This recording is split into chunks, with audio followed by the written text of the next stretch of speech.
Hey team, it's time to review an early career designer's portfolio.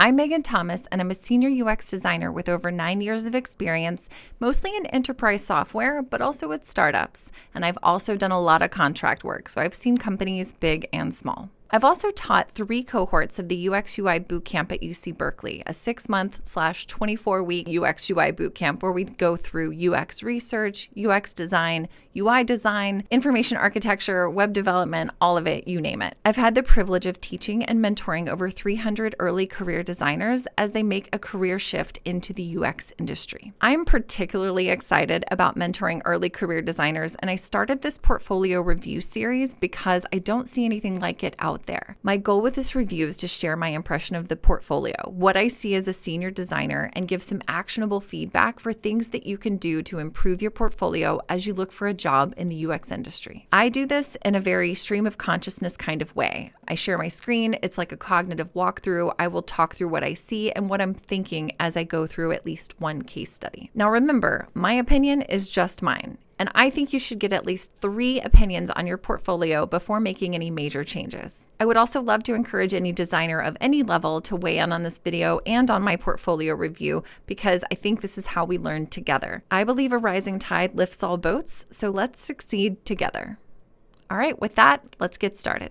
Hey friends, today I am reviewing the portfolio of Brooke Sonke, and you are looking at it right now with me in the corner. So this is Brooke's portfolio, and I know Brooke personally. So again, this is always coming from a perspective of total love. I'll give you some context. Brooke was a TA. I met her because she was a TA at our UX UI bootcamp at UC Irvine, working with the amazing Ryan Davidson.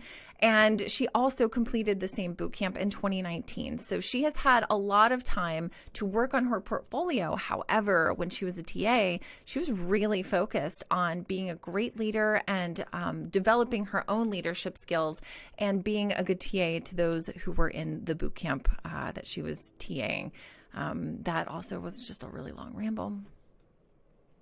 So what's really fun about Brooke's portfolio, and I do know this because Brooke coded this entire thing herself. Now, remember, the UX UI bootcamp is to give you a taste of coding, not so that you become a front-end developer. I think there's a lot of confusion there, and some instructors lean really hard into the coding. I am a real UX designer with a background in coding, so I want you to understand what it is because it really is valuable. Like, that is an understatement. Valuable to be able to talk to developers and make sense when you're describing what you'd like to see happen on the website or on the interface that you've designed. So Brooke has actually created this. Let's view the page source, and actually has this hosted on her GitHub, which is, let's be real, phenomenal. So most of the student projects that come out of a boot camp, you don't have enough knowledge in order to truly build something that you could be proud of. So I also know that Brooke has experimented on different platforms and done a variety of different things to host her website. So, and I also know that she's got a PDF portfolio. There's a really good reason why she has a website portfolio and a PDF portfolio. We'll talk about that more later. I can talk about that now. Yeah, sorry. So let's get into the review, and I'll talk more as we go through. This is also super weird to see myself in the bottom left corner here. All right, so we've got B. Sonke, and hi, I'm Brooke. I solve human problems with design to drive business growth. So it's a little generic, but I actually really like it because it drives business growth. That is a great keyword for a hiring manager that is not necessarily a designer, which is a lot of the time what you'll see. So you can contact. What happens if I want to contact? Fantastic. We've got just an email, a phone, and a LinkedIn. Good. It's got there. I see the link down here, and I can download the resume. Okay, first thing that I always tell people is to make sure that resume opens in a new tab. I have ADHD and I will wander off if I'm in my Drive, my Google Drive, and I forgot that I've clicked through and this actually is a back button issue. I need to get back to the portfolio. If I get distracted right now, I promise you I will wander off and I won't remember to come back to this tab. So by opening it in a new tab, you make it so much easier to view. Also, wow, this is a really, really long resume. So you've got me on here, your Megan Thomas Experiences. We have been working together, Brooke and I, for a bunch of different projects. I've been mentoring her and handing off projects that have come in for me to do redesign work that I just don't typically actually have time for. So this is really fantastic that it's on here. She's been a design curriculum engineer until last October. Design teaching assistant. See, this really demonstrates that you have a lot of leadership skills, and that's fantastic. I'm not going to go through this because this is honestly super long.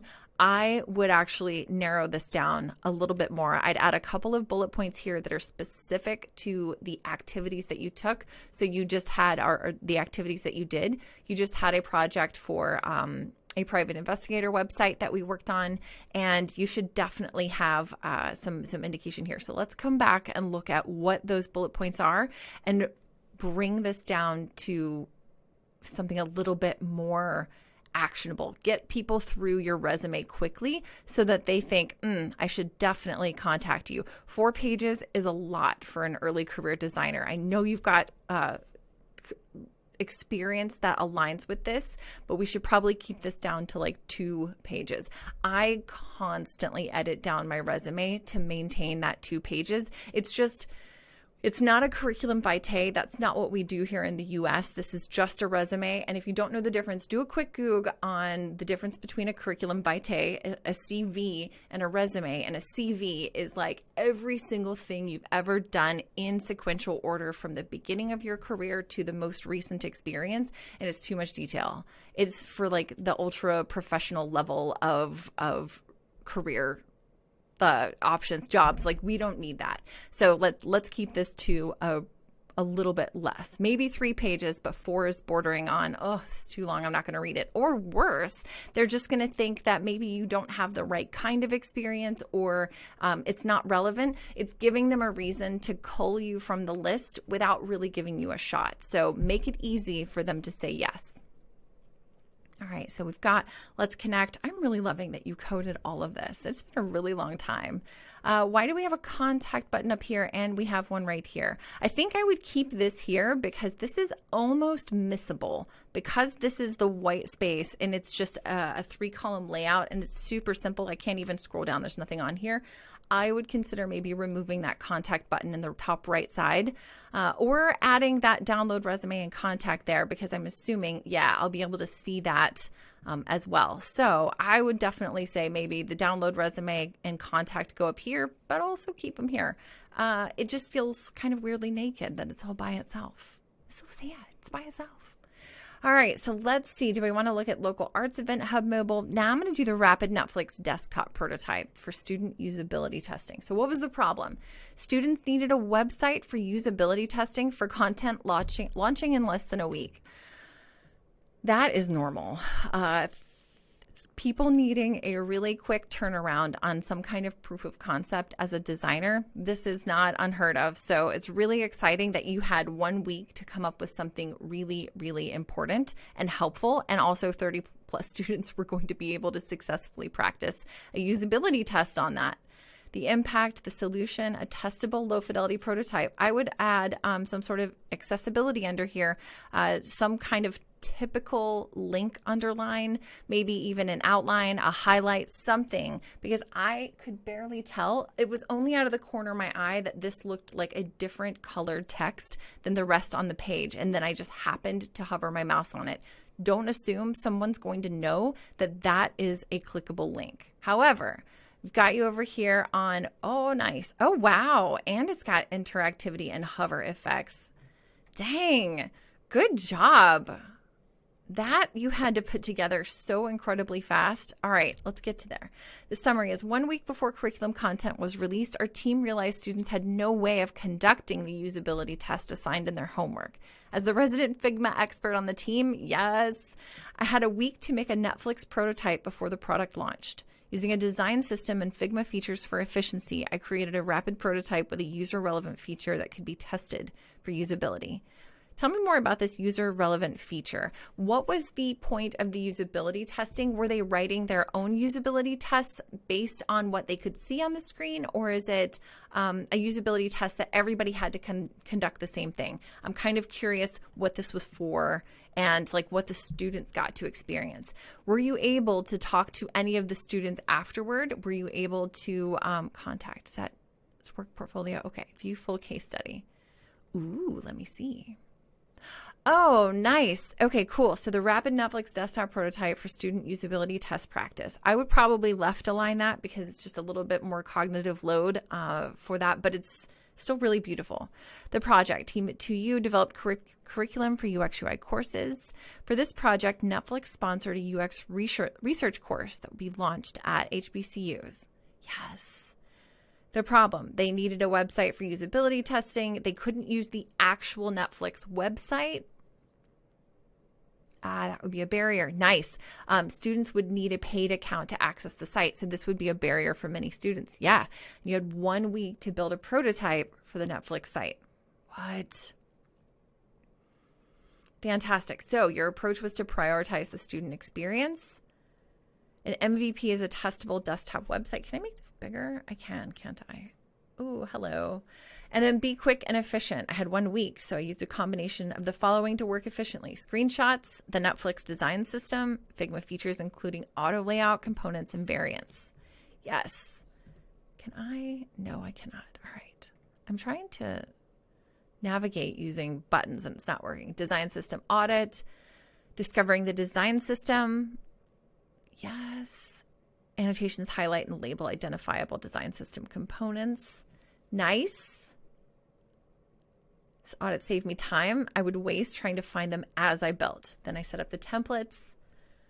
Love that you reach back for that atomic design approach. Cool. Creating Figma components for any elements not already in the design system. Card arrow, atomic level component. Yes.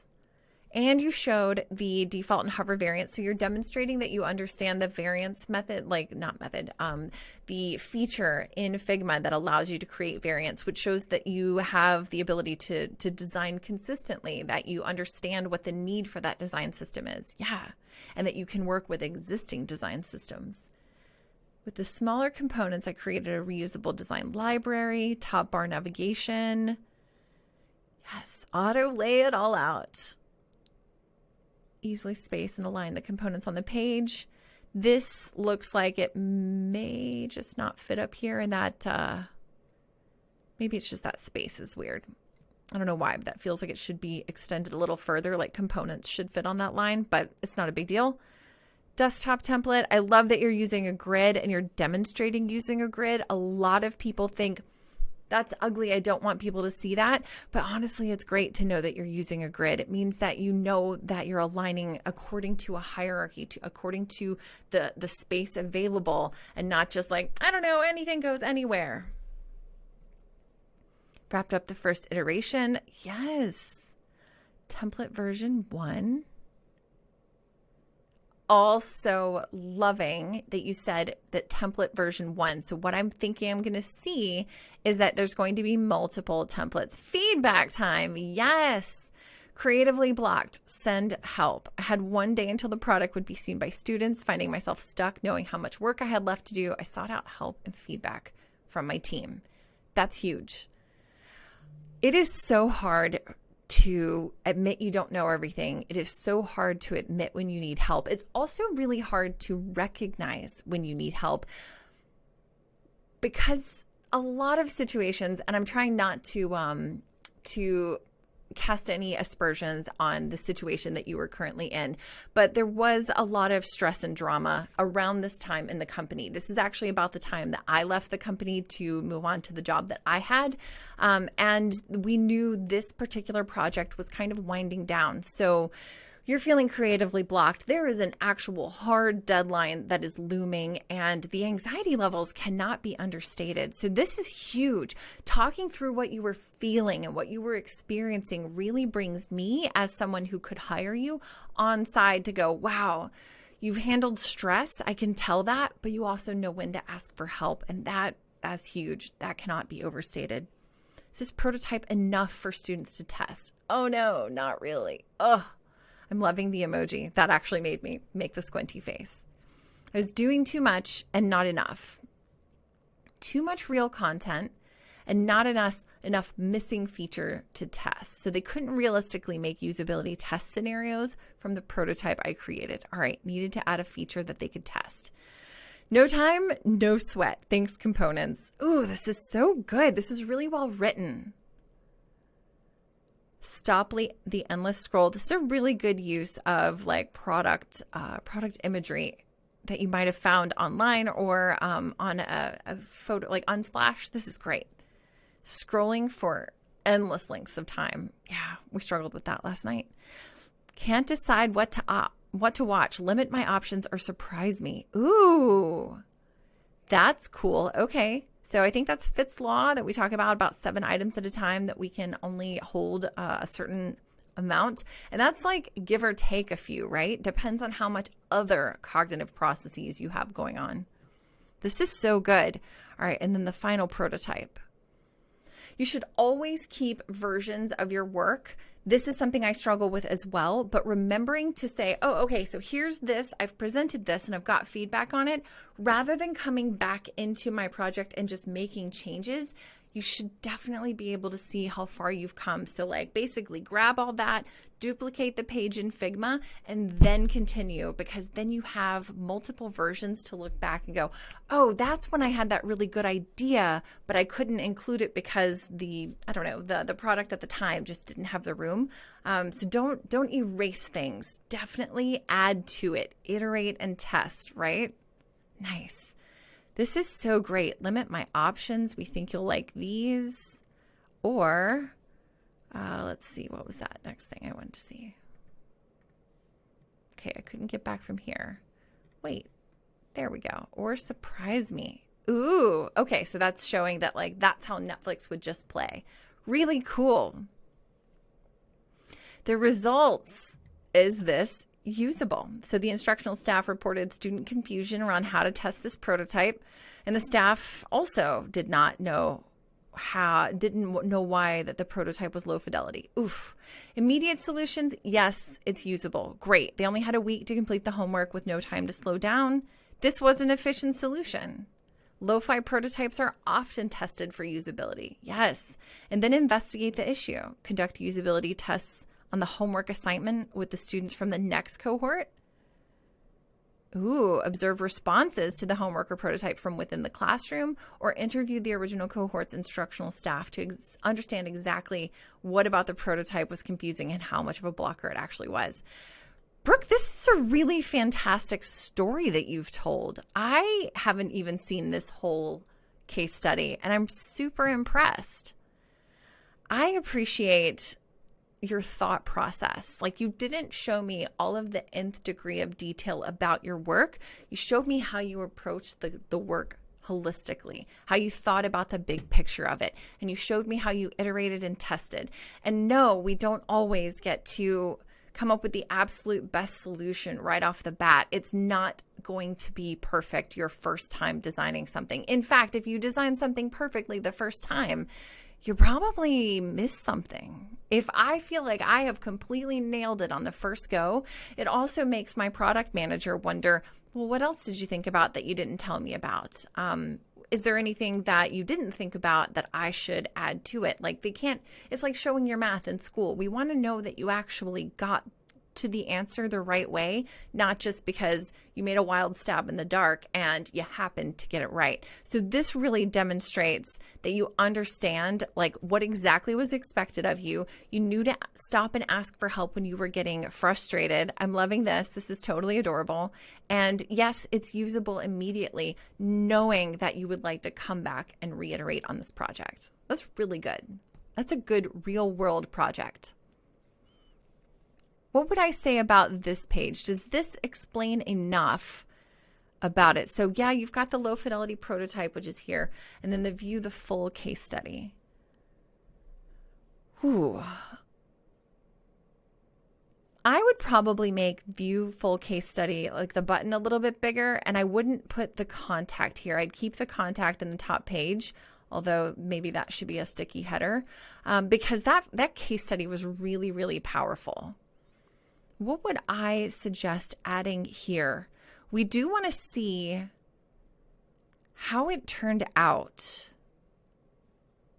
User relevant feature that could be tested for usability. It feels like I want to add something in here. I think I would say add something to the summary about how you iterated, tested, and recognized that you needed some help in order to move forward. Like, I would maybe give a little brief overview of how you approached it. Step 1, you went through the design system. Step 2, prioritize the student experience, be quick and efficient, conducting the design system audit, set up templates.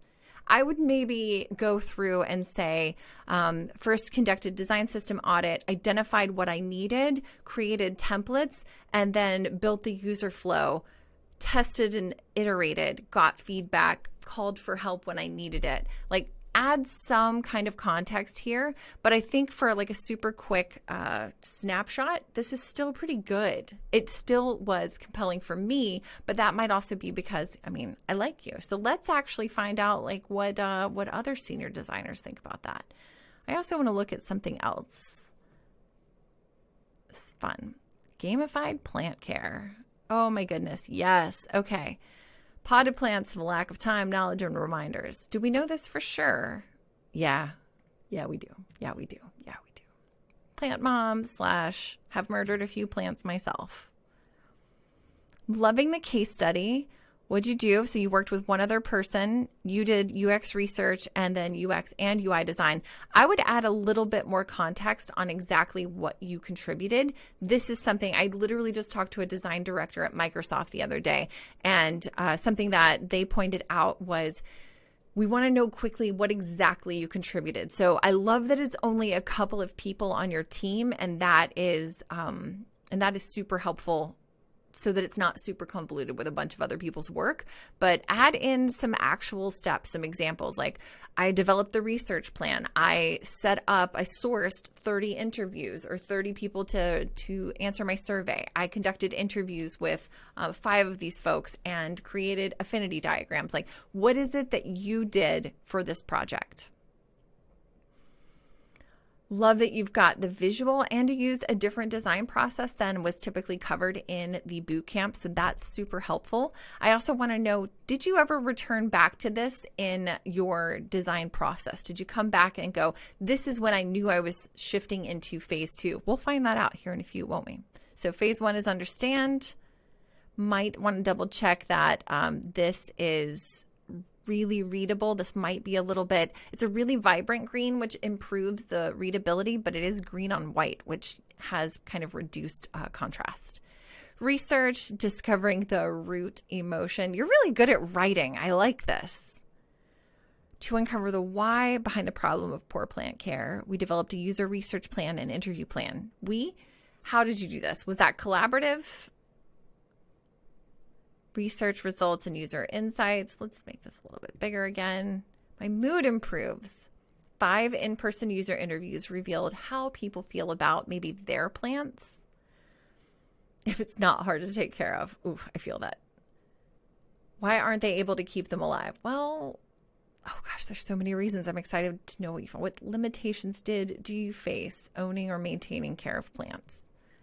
Feel like we probably could word that just a tiny bit better. It's a little confusing with so many slashes and parentheses. It adds to the cognitive load somebody needs in order to complete your research.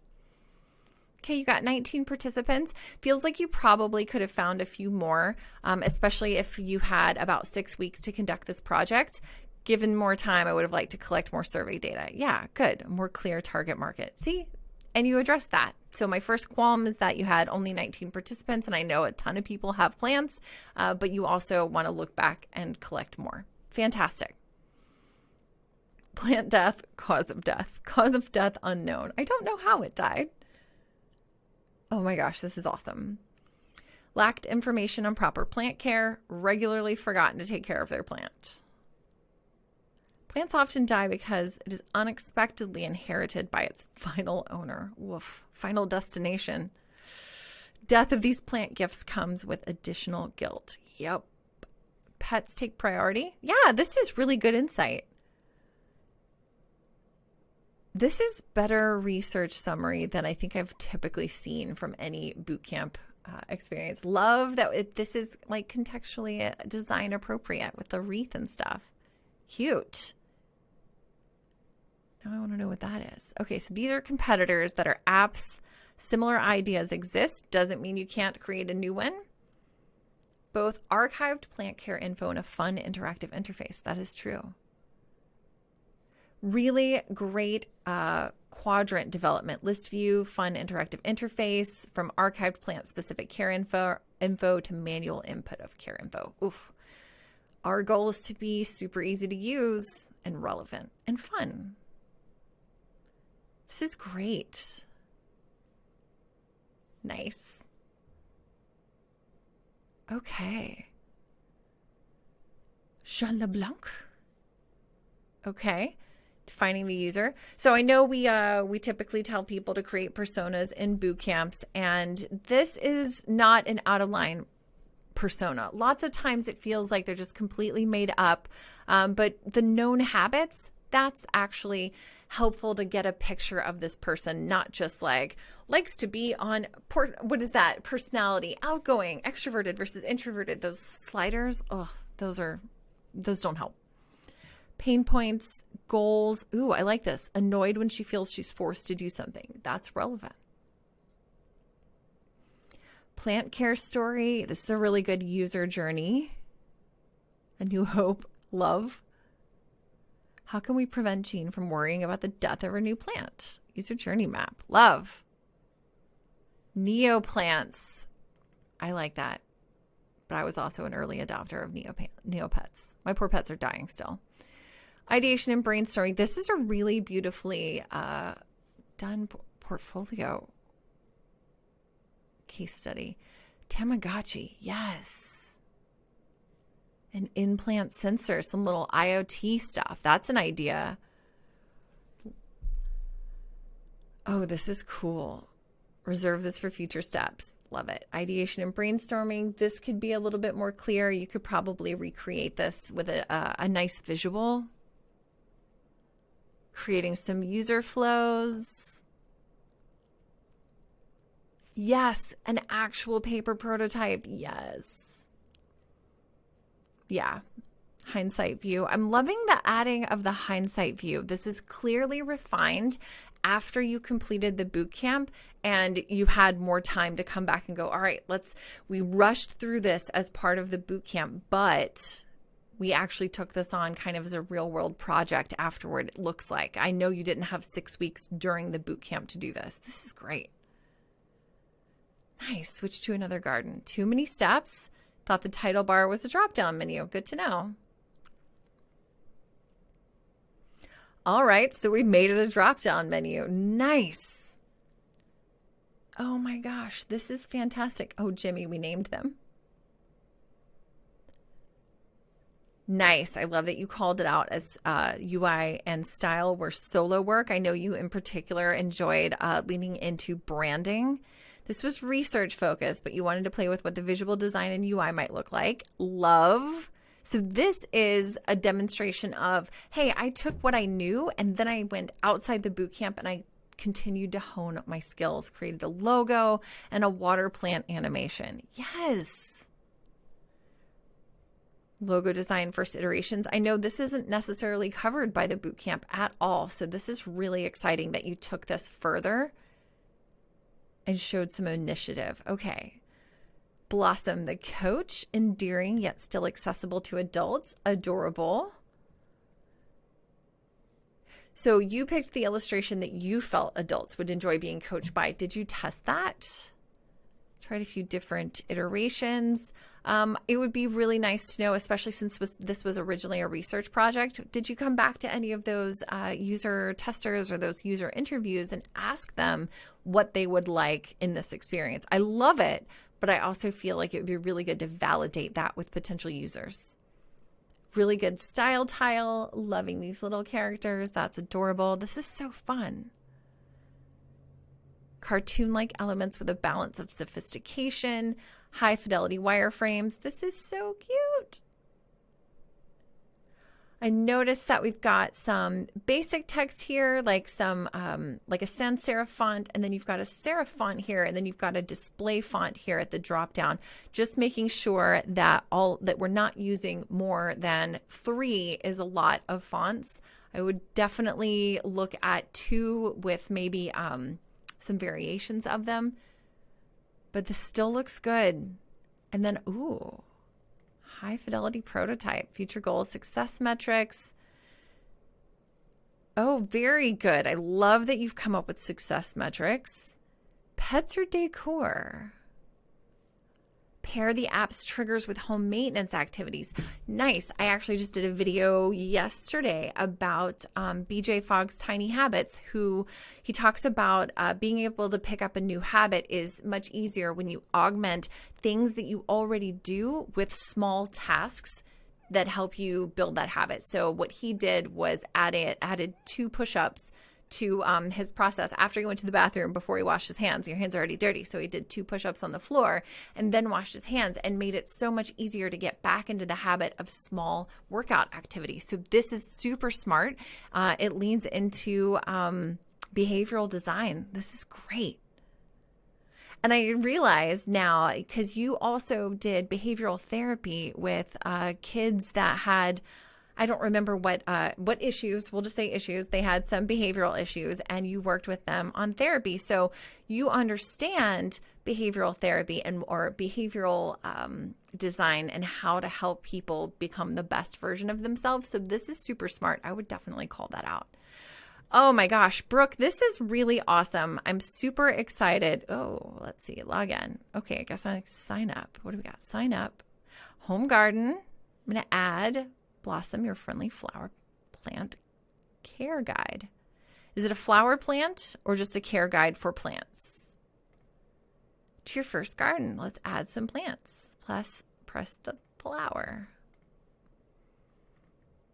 Jimmy, aloe, home garden, last watered, add plant. Oh, zip code. So maybe we get some zone information on how to take care of them. Often dies due to overcare. That's true. Brooke, this is awesome. Ooh. Okay, so I'm not totally certain, but it looks like I'm claiming that I watered Jimmy. That's good. Can I do anything else? Oh, nope, that's the same one. All right, I'm going to drop this and go back to the portfolio because now I'm just goofing around on your prototype, and that is super awesome.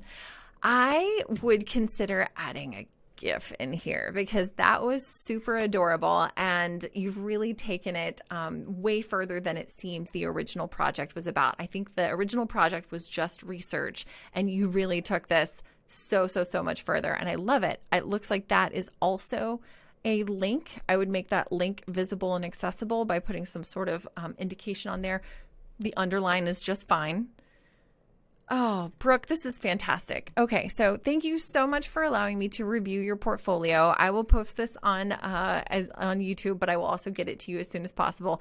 This is awesome. I'm excited for you to find your next job in the UX industry. I think this is awesome, and hopefully everybody can learn from the things that you've brought to your portfolio case studies. Everybody have a great day. Thank you so much. And feel free to sign up for your own portfolio review below.